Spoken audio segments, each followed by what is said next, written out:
Howdy, y'all. Now, I will be doing more on the Game of Thrones series and the books A Song of Ice and Fire. Now, I love the idea that in the past 3 months or so, genetics has popped into the fandom's theories, and I think I know why this is, but I will move on. So I will try and keep this brief. Now, it is important to understand that George R. R. Martin is not a biologist, but he does seem like a very smart person, and is an older individual, so he probably knows a lot of stuff. Also, as he is a seasoned writer, and as terrifying as this is to imagine, every single word of his books matters for one reason or another. Most writers are told not to waste the reader's time with words that do not matter to the story. It is kind of like writing a news article or an academic paper. Less is more, and the reader's time is valuable. So, to jump into my thesis and keep this short, I think when George R. R. Martin has Jon Arryn say, "The steed is strong," George R. R. Martin is setting up an important theme. Now remember, Jon Arryn may just be talking about King Robert Baratheon, or he may be talking about himself. But since Martin did not plan on the book series being as popular as it is, most of the important story arc information was probably dropped in the first book, if not the first 2 books. Also, writers tend to like themes, and people follow thought patterns in general. And since we already have information from other theorists that Martin has repeating plot patterns in his previous books, we can infer that he is laying the groundwork for a pattern in A Song of Ice and Fire. There are now even people hypothesizing that green sight is genetic, and that warging is genetic too. But all this aside, I shall focus on the idea that dragon riding and dragon hatching is genetic.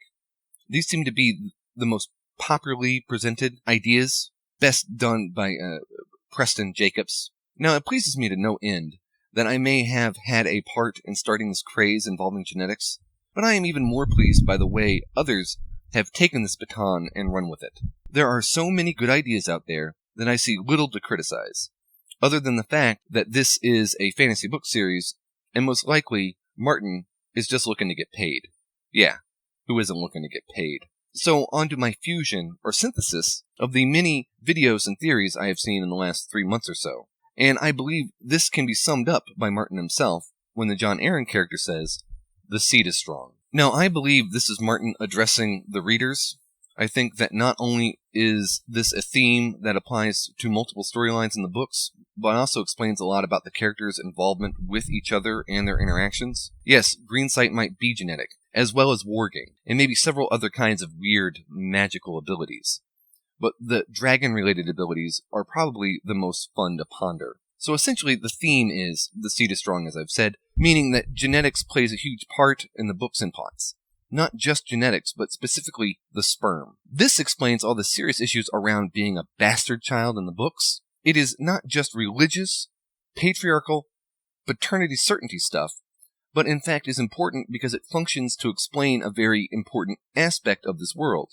You see, culture comes from the environment. The environment and the physical factors of the world confine and shape culture. A culture would never develop that went against the environment it was housed in. Thus the proverb, "'Tis the way of the world." Also, considering that Martin is a feminist and liberal to the extreme, he would want to make special dispensation for the importance of women in his world.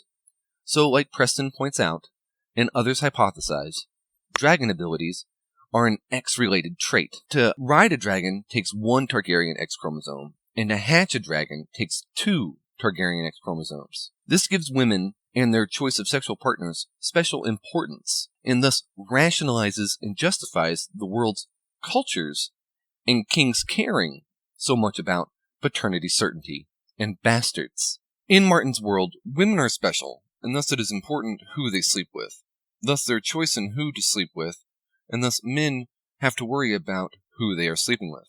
Thus, the dreaded patriarchy that Rebecca Watson complains about, as I have said months ago, and why the issue of bastards is so important. I think it is great that more Game of Thrones fans are thinking along these lines. And while it may seem as if we are overthinking the books a bit, it is important to understand that Martin is a seasoned writer, and that he probably does not write things without any meaning behind them. Yes, the seed is strong. I now believe this is him blatantly telling the reader that genetics will play a serious role in the functions of the plots that will eventually unfold.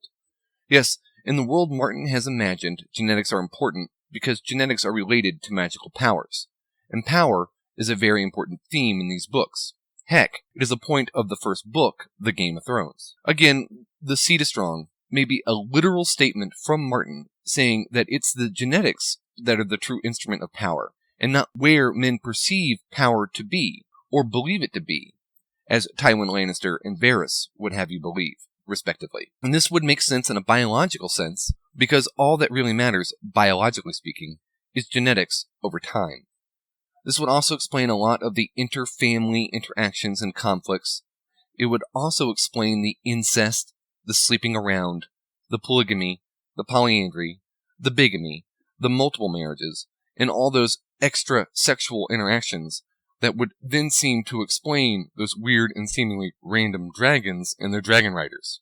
You see, Mr. Preston Jacobs, all those rogue females, dragons, and plots could all have been the random results of previous characters sleeping around a lot. This is the beauty of genetics, and the point of sex to begin with. Oddly, I'm reading a journal on this sex issue currently, but yes, the whole point of promiscuity is diversity. This diversity is redundant for the same reason non-promiscuity is. That is, to preserve certain genes in certain populations, plural. So the Targaryens inbreed to keep their genes pure and to allow dragon eggs to hatch, while at the same time sleeping around a lot to spread their genes, to make sure that their genes persist for the very reason expressed at the beginning of the story, so as to not have that powerful ability completely wiped out if a single family were totally slaughtered.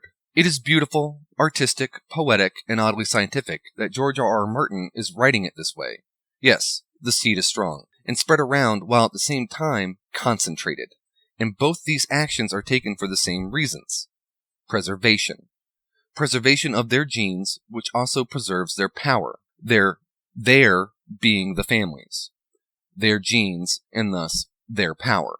This last part explains the repeated theme and the importance of family, and the tracking of the genes also explains the existence of the Maesters, and their love of science. I love how this fandom has really exploded with excitement over this new genetics angle, and I can't wait to see what comes of it all. I'm really glad that I might have been a part of this convergence. So, you guys have a nice day, and always remember to go your own way. Yours truly, M.